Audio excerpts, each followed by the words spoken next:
твоята Каля Еси. Тъкмо ги бяхте довършили. Тя ми донесе едно комплектче. Наистина са хубави. Извинявам.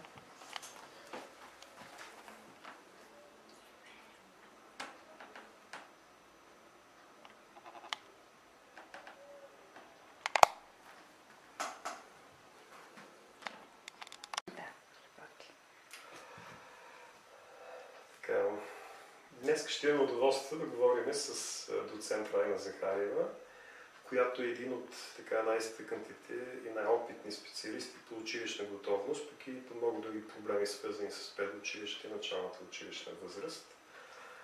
Здравей! Здравей! Така, ние с теб се познаваме от доста години, от 90-те години началото, тогава по линия на оценка на училищна готовност. Тоест си човек, който знае така доста неща, исторически и актуални за училищната готовност. Би ли ни представила на нас и всички, които ни гледат, историята на училищната готовност в България, както ти я знаеш и би ни я представила? С удоволствие ще го направя, още повече, че тогава в началото на 90-те години практикуващите психолози ми помогнаха много за утвърждаване на Гьопинския тест. Интереса към...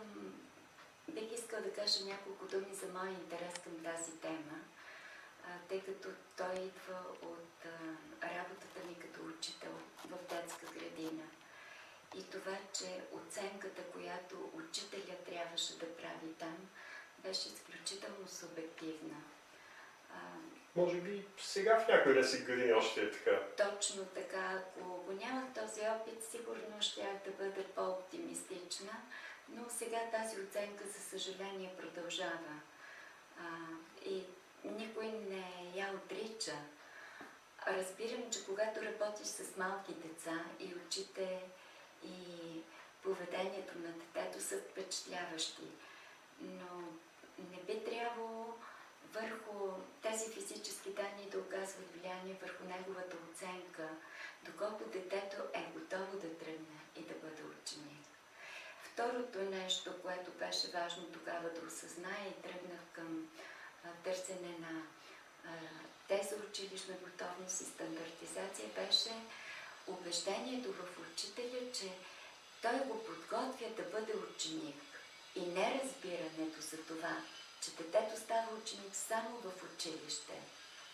В детската градина детето може да бъде подготвено, може да развие различни умения, но ролята ученик е роля, която то ще утвърди само единствено. Това е като скарането с велосипед или плуването. Можеш много да имитираш на тренажер и на сухо, ама ако не си в морето, някак се учиш да плуваш. Да.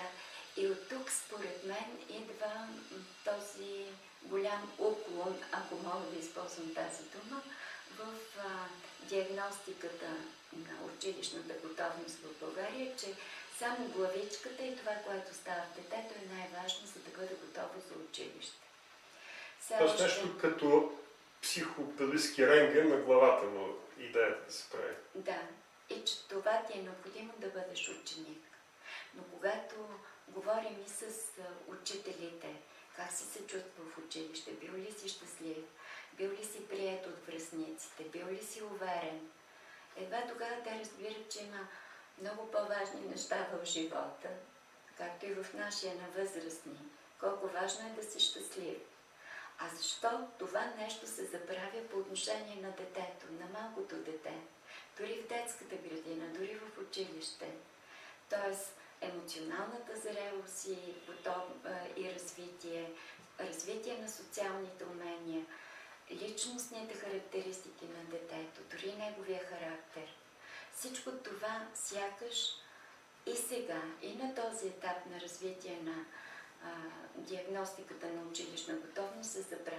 Това, което казваше синхронно с едни мащабни изследвания в щатите от началото на 90-те години, тогава се изследваха няколко хиляди учители, плюс родители, плюс директори, експерти, психолози и педагози и направи силно впечатление, че според учителите от училищата и от детските градини в Америка, най-важните качества, които трябва да има едно дете, за да е готово за училище, са точно социално-емоционалните и поведенски. Те бяха поставени на първо място.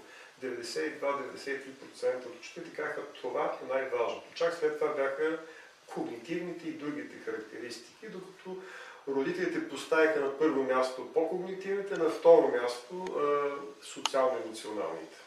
Да, и за жалост това продължава да се шири все още, тъй като и родителите очакват, че в детската градина детето ще се научи да чете и да пише и по този начин то ще бъде готово и ще тръгне на училище. Това е култура, която тепърва трябва да се променя.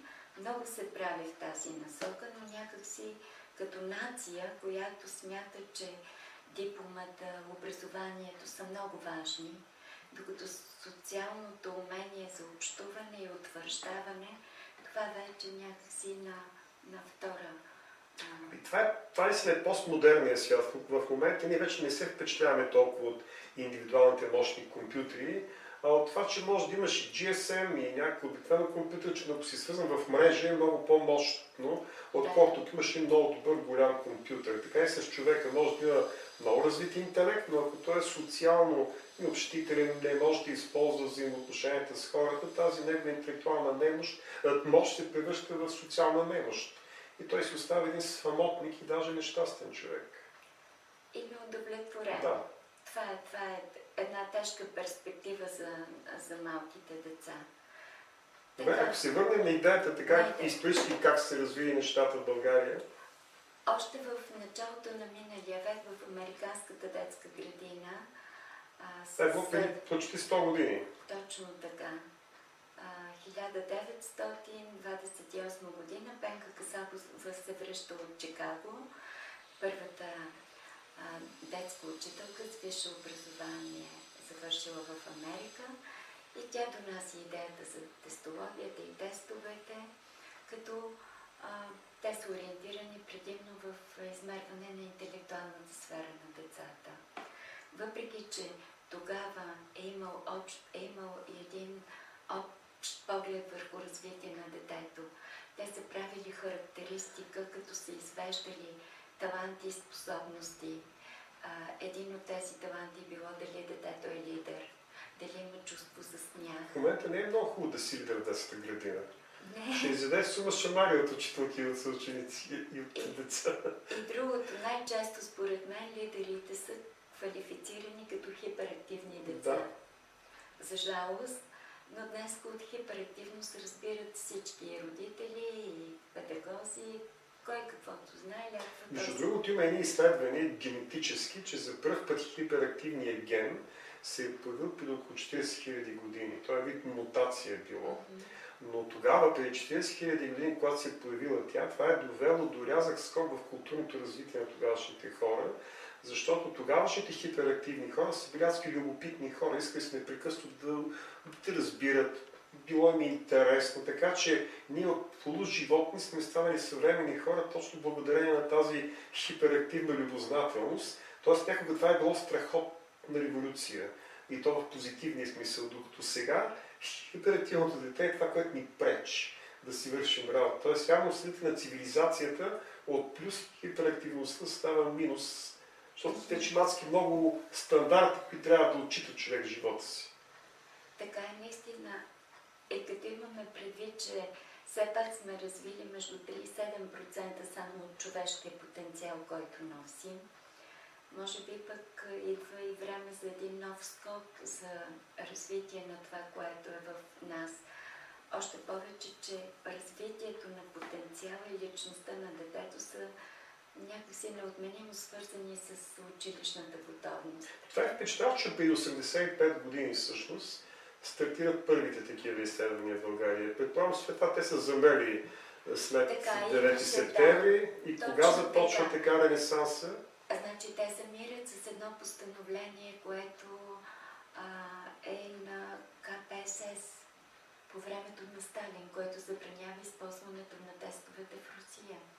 Имаме отзвуки в България, така че тестологията е забравена за дълго време. Чест прави на академик Генчо Пирьов, който по това време, 70-те години, стандартизира Бине и Симон. И след това 30 години по-късно прави втората ревизия на нормите за България. И доколкото разбрах, преди 10 години дори, някои детски градини използват втората ревизия на професор Пирьов за мерене на училищна готовност. Тоест, няма ясното разбиране между мерене на интелигентност и училищна готовност. Той до сега повечето специалисти, дори да не говорим за родители, за учители от детските градини, смятат, че умствено развитие е равно на училищна готовност. Точно така. Някакси като че ли по-рязко идва периода, който е 99-2000 година, когато един от тестовете, говоря за Гьопинския тест, смятам прави едно рязко разграничение, тъй като в модела на Гьопинския тест ние мериме време за работа, което е важно за един ученик. За 35 минути в първи клас едно дете трябва да може да работи с учителя, който работи на дъската, да извършва индивидуална работа, да работи по указания от учителя и да се справя сам. Времето за работа не фигурира в нито един и до сега тест. Времето за работа е важен критерий, който ни показва доколко вътрешните психични функции са развити и усъвършенствани. Доколко бързо ти се справяш с дадена задача, е мерило и за вътрешните процеси, които са в детето. Така че Гьопинският тест дава една рязка граница между това, което е използвано. Имам предвид комплексната методика на Дина Батоева, теста на Керн, който Иван Димитров и други колеги се опитваха. И когато стартирахме училищната психология в 80-те години, наистина втората половина на 80-те използвахме основно на Керн и Расек този вариант на теста, едно преди 25 години.